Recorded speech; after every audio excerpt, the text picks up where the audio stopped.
Bonjour, donc on est aujourd'hui avec Fabrice Martinez-Tocabins, qui est à la fois élu à la municipalité d'Avignon, au Grand Avignon et au Conseil général de Vaucluse. Donc ça va nous permettre d'avoir une vision globale sur certains événements, enfin certaines actualités de la ville. Et aujourd'hui, bonjour, donc Bonjour. on vous voit et on vous interviewe pour d'abord le sujet des bus à hydrogène, puisque la crise et l'inflation et la crise russo-ukrainienne mettent au cœur de l'actualité la hausse des énergies, dont le gaz. Mm. Or, l'infrastructure de transport en commun d'une ville, c'est important. Aujourd'hui, on est sur un parc pour beaucoup diesel, pour partie hybride, pour les bus allongés, et pour certains électriques, mais assez peu. Il y a notamment les navettes du centre-ville qui sont électriques. Comment vous voyez l'avenir et est-ce que le choix de l'hydrogène est pertinent pour la ville? D'abord, il faut replacer les choses à leur place correctement, si je puis me permettre. C'est-à-dire que les transports, c'est une compétence agglomération. Oui. Donc, c'est pas la ville qui décide, même si la ville est partie prenante, en tout cas, d'un certain nombre de choix qui vont être faits au sein de l'agglomération. Notre parc, en fait, il est vieillissant, mais ce qui est normal, à un moment donné. Un parc, il vieillit au fur et à mesure. Là, il s'avère que une grosse partie du parc, une majorité d'entre eux, en tout cas d'autobus, arrive, on va dire, à terme d'ici 2 à 4 ans. Et donc 2 à 4 ans, c'est le moment où il va falloir faire des choix sur les nouveaux bus pour savoir quel type de technologie on souhaite, quel type de motorisation. Donc effectivement, on a essentiellement aujourd'hui des véhicules diesel puisqu'ils sont anciens, ils ont entre 8 et 15 ans nos bus, donc effectivement on était sur cette technologie-là. Donc la question de l'électrique, on va dire qu'elle est plus expérimentale qu'autre chose. Les petites navettes, oui. On a quelques gros bus qui sont électriques, mais très peu. On a des bus à gaz, quelques-uns. Et donc il nous faut organiser la transition énergétique de notre parc de transport. Donc la question de l'hydrogène, c'est un sujet qui se pose. Aujourd'hui, effectivement, à la fois le coût du pétrole et le coût du gaz qui explose nous obligent à redéfinir les enjeux, tant en termes écologiques qu'en termes financiers. Donc aujourd'hui, l'hydrogène, c'est certainement une bonne piste. L'inquiétude, c'est que peut-être technologiquement, en termes de coûts d'investissement, on n'est pas encore sur des coûts qui sont tout à fait abordables pour faire entièrement transiter le parc en quelques années sur de l'hydrogène. Donc aujourd'hui, ça fonctionne, on le sait. Les, les- les spécialistes, les gens qui ont travaillé sur ce secteur-là ont démontré que le bus à hydrogène fonctionne très bien. D'ailleurs, il y a même des trains à hydrogène, en particulier en Allemagne. Donc c'est tout à fait possible. Et la ville de Pau a une ligne de bus tout entier qui est à hydrogène. La question, c'est le coût.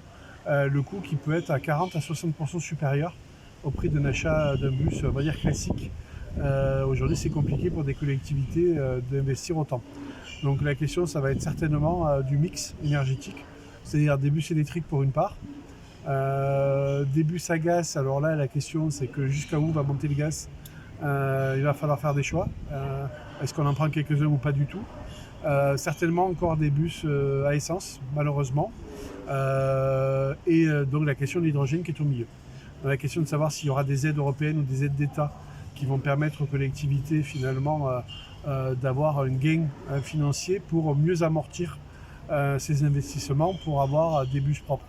La question de l'hydrogène, elle est intéressante parce que l'hydrogène dégage essentiellement du CO2, de la vapeur d'eau.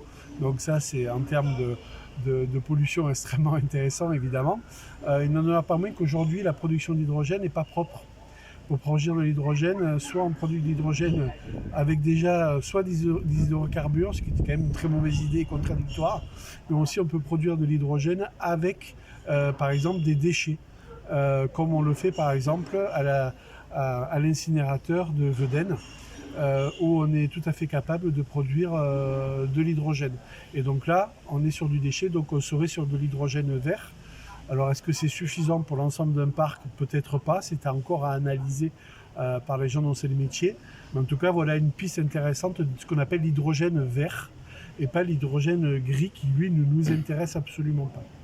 Ça m'amène une question. Vous avez au niveau de la centrale d'épuration du Grand Avignon une unité de méthanisation avec de la production de gaz. Euh, La ville a choisi d'enterrer les containers à déchets là où elle le pouvait, au Grand Avignon. Euh, on est dans une ville moyenâgeuse. Et en été, on a le festival, avec les affiches et les flyers. Donc c'est une production qui est biodégradable, puisque les affiches restent en place 3 semaines, et après elles sont enlevées. Comment à l'ère de numérique, on peut réguler cette production sans entraver les compagnies qui, elles, ont besoin de cet outil de communication? On va à deux sujets différents quand même. Oui, on est sur 2 sujets différents, mais je vais revenir dessus sur les bus, sur le transport après.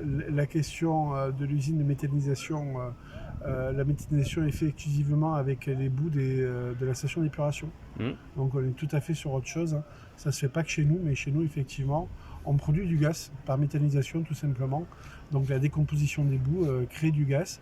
Et donc on a déjà enclenché la démarche environnementale. Elle est enclenchée. Ce gaz est réintroduit dans le réseau de gaz classique et mélangé à l'autre gaz. Tout simplement. C'est aussi simple que ça. Et donc on pourrait encore développer parce qu'on a suffisamment de production de boue et on pourrait le faire aussi avec des déchets agricoles.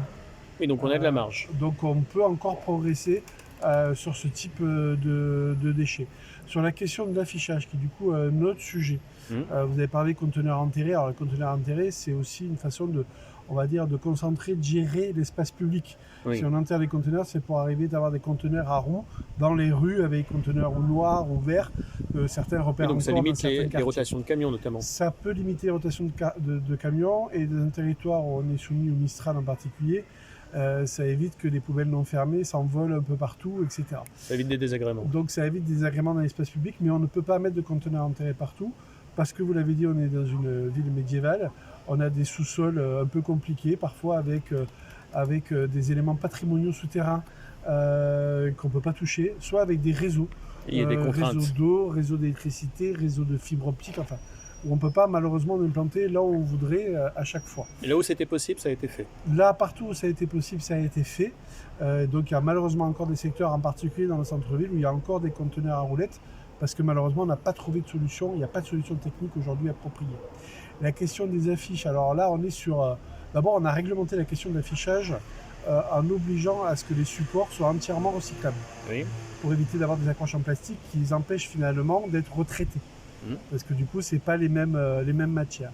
Donc ça fait plusieurs années que la ville d'Avignon mène ce travail-là, en particulier avec des compagnies, avec AFC. AFC, c'est Avignon Festival et compagnie, qui gère le off, et en particulier nous a amené effectivement à améliorer la question derrière du tri possible des affiches. Donc aujourd'hui, on a quand même encore une masse d'affichage assez importante, parfois anarchique, qui est pourtant réglementée, mais là-dessus, si on est en dehors des clous, nous on n'hésite pas à faire appliquer la loi, c'est-à-dire à verbaliser quand il y a de l'affichage non autorisé, y compris pendant le festival.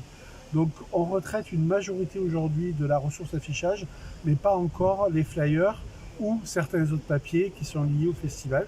Donc on a encore une grosse marge de progression, mais on est dessus.